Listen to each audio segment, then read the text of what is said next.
August 6, 1945. A young boy in Hiroshima is walking to school. Streetcars rattle through the city. Shop owners are opening their doors. The morning sun is already warming the streets. Above the clouds, more than 30,000 feet in the air, a single American bomber is approaching the city. Inside the aircraft is a weapon so powerful. No one on Earth has ever seen anything like it before. At exactly 8:15 a.m., the crew releases the bomb. It begins falling toward the city below. 43 seconds. That's how long it takes. 43 seconds between an ordinary morning and one of the most devastating moments in human history. When the bomb explodes, the temperature at the center of the blast becomes hotter than the surface of the sun. Entire neighborhoods vanish instantly. A firestorm begins to spread across the city. By the end of the day, tens of thousands of people are dead, and the world has entered the nuclear age. But the real story isn't just the explosion. It's how humanity built a weapon capable of destroying a city, why it was used, and the haunting consequences that still shape our world today. Because the atomic bombings of Hiroshima and Nagasaki didn't just end a war, they changed the future of humanity forever. I am retired Fire Chief Stephen Gentile, and this is the Burning Oath. In the summer of 1945, the world was exhausted by war. For nearly 6 years, World War II had consumed continents, destroyed cities, and taken tens of millions of lives. Entire nations had mobilized their populations, industries, and resources for a conflict unlike anything humanity had experienced before. Across Europe, massive bombing campaigns had reduced cities to rubble. In the Pacific, brutal island battles had demonstrated how fiercely nations would fight when survival was at stake. Yet even after so much destruction, the most devastating weapon humanity had ever created had not yet been used. On 2 quiet mornings in Japan, that would change. In the cities of Hiroshima and Nagasaki, ordinary life unfolded like any other summer day. Children walked to school, workers opened shops. Streetcars rattled along narrow city streets. No one in those cities knew that high above them, aircraft were approaching carrying weapons capable of unleashing the power of the sun itself. Within seconds, entire cities would vanish, and the world would enter a new and terrifying era, the nuclear age. This is the story of how the atomic bomb was created, why it was used, and how its devastating power forever changed the course of human history. By 1945, the Pacific theater of World War II had become one of the most brutal conflicts in modern history. Following the attack on Pearl Harbor in December of 1941, the United States and Japan had been locked in a bitter struggle across thousands of miles of ocean. Island after island became battlefields. From Guadalcanal to Saipan, from Iwo Jima to Okinawa, American and Japanese forces fought in some of the most intense and deadly battles of the war. Unlike conflicts in Europe, many Japanese soldiers fought to the death rather than surrender. Civilians were often caught in the fighting, and entire islands became scenes of devastating loss.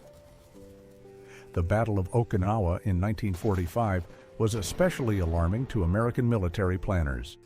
More than 12,000 American soldiers were killed. Tens of thousands were wounded. Japanese military casualties were even higher, and large numbers of civilians died as well. For the United States government, the lesson was clear. If invading a single island cost so many lives, what would happen if Allied forces had to invade the Japanese mainland itself? Military planners estimated that an invasion of Japan could result in hundreds of thousands of American casualties and perhaps millions of Japanese deaths. The war needed to end. But how? While the war raged across the Pacific, a secret project had been unfolding thousands of miles away in the United States. In 1939, scientists had discovered that splitting atoms of uranium could release enormous amounts of energy in a process known as nuclear fission. Physicists quickly realized that if this energy could be controlled or unleashed, it might create a weapon more powerful than anything humanity had ever imagined. there was also a terrifying possibility. Nazi Germany might develop such a weapon first. In response, the United States launched one of the most ambitious scientific efforts in history. It was called the Manhattan Project. Under extreme secrecy, more than 130,000 scientists, engineers, and workers were recruited to design and build the world's first atomic bomb. Entire towns were constructed in remote areas of the United States. Research laboratories appeared in the deserts of New Mexico. Enormous industrial facilities were built to produce the rare materials required for nuclear weapons. At the center of this effort was physicist J. Robert Oppenheimer. Brilliant, intense, and deeply aware of the power they were unlocking, Oppenheimer and his team worked relentlessly to transform theoretical physics into reality. What they were building had never existed before, a weapon capable of destroying an entire city with a single explosion. On July 16, 1945, the scientists of the Manhattan Project prepared to test their creation for the first time. The test site was located deep in the New Mexico desert, far from major cities. The device was mounted on a tower and surrounded by instruments designed to measure the explosion's power. In the early hours before dawn, the desert was silent. Then, at precisely 5:29 in the morning, the bomb detonated. The explosion produced a flash of light brighter than the sun. A massive fireball rose into the sky, followed by a towering mushroom cloud visible for miles. Observers watching from a safe distance were stunned. The energy released by the explosion was equivalent to thousands of tons of TNT. For the first time in human history, the power locked inside the atom had been unleashed. In that moment, the scientists realized something profound. The world had changed forever. Oppenheimer later reflected on the moment by recalling a line from the Bhagavad Gita, an ancient Hindu scripture. "Now I am become death, the destroyer of worlds." By the summer of 1945, the United States possessed a weapon unlike anything in history. But possessing the bomb and deciding to use it were two very different things. President Harry Truman, who had taken office only months earlier after the death of Franklin Roosevelt, now faced one of the most difficult decisions any leader had ever confronted. The war in Europe had ended in May 1945 with the defeat of Nazi Germany. But in the Pacific, Japan continued to fight. American bombers had already devastated many Japanese cities using conventional firebombing. The bombing of Tokyo in March 1945 alone had killed nearly 100,000 people in a single night. Yet, despite this destruction, Japan had not surrendered. Military planners feared that a full invasion of the Japanese mainland would lead to catastrophic losses on both sides.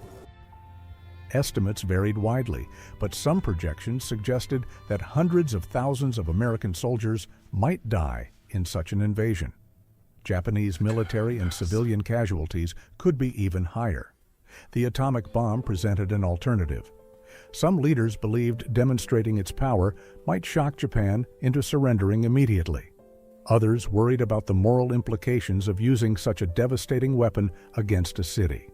In the end, the decision was made. The atomic bomb would be used. Before the bombing, Hiroshima was a vibrant city of more than 300,000 people. Located in southwestern Japan, Hiroshima was an important military and industrial center. It contained army headquarters, supply depots, and factories that supported the Japanese war effort. But it was also a city filled with ordinary life. Streetcars carried passengers through busy districts. Markets sold food and supplies. Schools filled with students. Unlike many other Japanese cities, Hiroshima had not yet suffered large-scale bombing during the war. This made it particularly valuable as a target for the atomic bomb. The relatively untouched city would allow American planners to clearly measure the bomb's destructive power. On the morning of August 6, 1945, the sky over Hiroshima was clear. The day began like any other. No one in the city knew that history was about to change forever.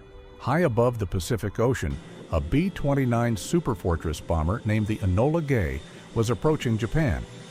The aircraft had taken off from Tinian Island earlier that morning, carrying a single weapon. the uranium bomb known as Little Boy. The crew had been carefully selected and trained for this mission.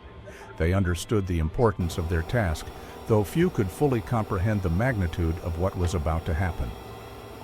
As the aircraft approached Hiroshima, the city appeared calm below. At 8:15 in the morning, the bomb was released. The weapon began its silent fall toward the city. 43 seconds later, the world would witness a new form of destruction. At 8:15 a.m., the atomic bomb detonated approximately 1,900 feet above Hiroshima. In a fraction of a second, a blinding flash of light engulfed the city. The temperature at the center of the explosion reached millions of degrees. A massive fireball expanded outward, instantly vaporizing buildings, vehicles, and people near the center of the blast. The shockwave followed moments later. Traveling faster than the speed of sound, it flattened buildings, shattered windows miles away, and sent debris flying across the city. Above the destruction, a towering mushroom cloud rose into the sky. Within seconds, Hiroshima had been transformed into a landscape of fire and rubble. But the explosion itself was only the beginning. Thousands of fires ignited across the city simultaneously. Wooden homes, shops, and factories burst into flames. As the fires spread, they merged into a massive firestorm. The intense heat created powerful winds that pulled oxygen into the flames, feeding the inferno and spreading it further. Entire neighborhoods burned. Survivors described hurricane-force winds filled with burning debris. The city became a single, enormous fire. In the hours after the explosion, the scale of the devastation slowly became clear. Tens of thousands had died instantly. Many others were severely injured. Burn victims wandered through the ruins seeking help. Others searched desperately for missing family members. Hospitals had been destroyed. Doctors and nurses were among the dead. Radiation sickness soon began appearing among survivors.